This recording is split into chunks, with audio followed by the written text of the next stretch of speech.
Bonsoir à tous, bienvenue à ce flash d'information.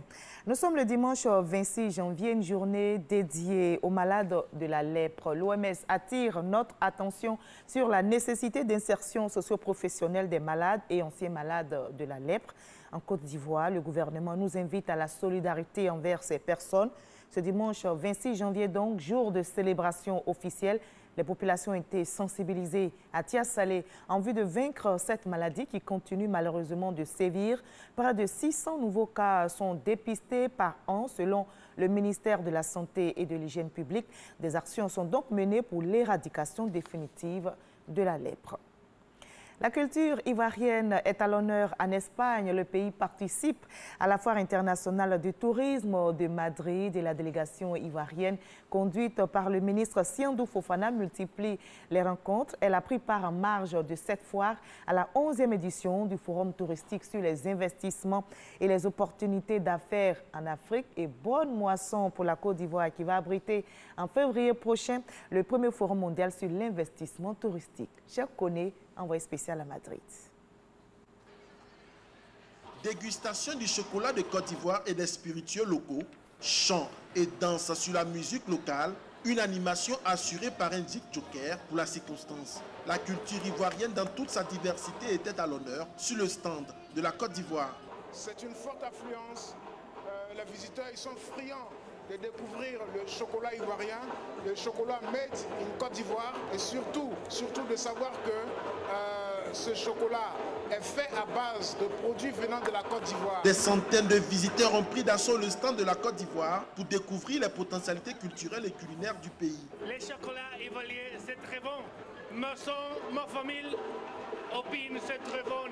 Un intérêt pour le pays que les responsables de l'Office du tourisme ont mis à profit à travers des rencontres B2B auprès de plusieurs pays africains. Les francophones, trop souvent, il est remarqué qu'ils ne collaborent pas, ils ne travaillent pas en synergie, mais ça sera une occasion pour nous de vraiment lancer cette synergie pour que nous puissions élaborer des circuits intégrés, circuits inter-États. Voilà. La 40e édition du FIT Tour referme ses portes ce dimanche. Les exposants heureux des retombées se disent satisfaits. Les précédents salons, c'est nous qui allons vers les gens et souvent on te refusait la destination Côte d'Ivoire.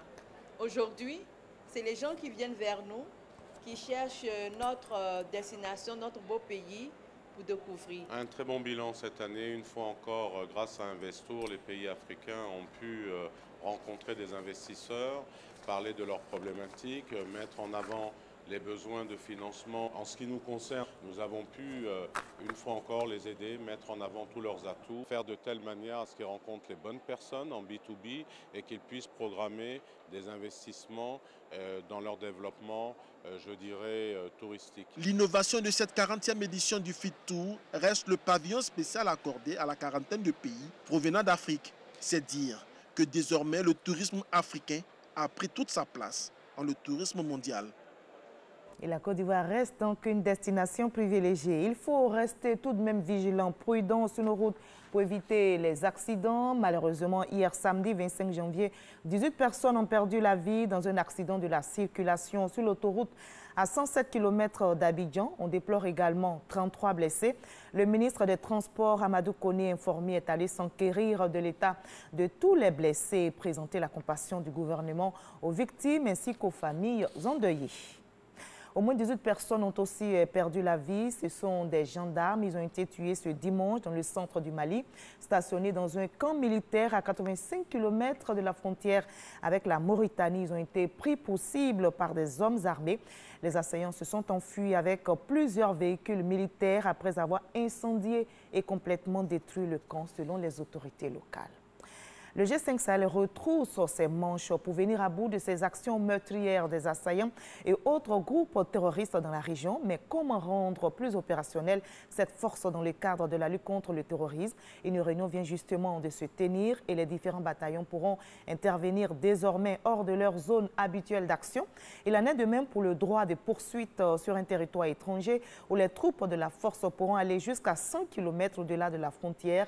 Cette rencontre a permis donc de valider le plan de campagne du commandant et de la force qui pourrait entamer ces opérations. Un premier malade est décédé des suites du coronavirus à Shanghai. En Chine, la maladie sort de son foyer, d'abord localisé dans la ville de Wuhan, où les premiers cas ont été signalés en décembre dernier. Le bilan des victimes du coronavirus est monté à 56 morts et plus de 2000 personnes malades. À mesure donc que ce virus se propage dans tous les pays, de nombreuses villes chinoises prennent leurs dispositions, notamment pour réduire les transports publics, et le port du masque respiratoire est désormais imposé. On va se retrouver à 20 h pour la grande édition tout à l'heure.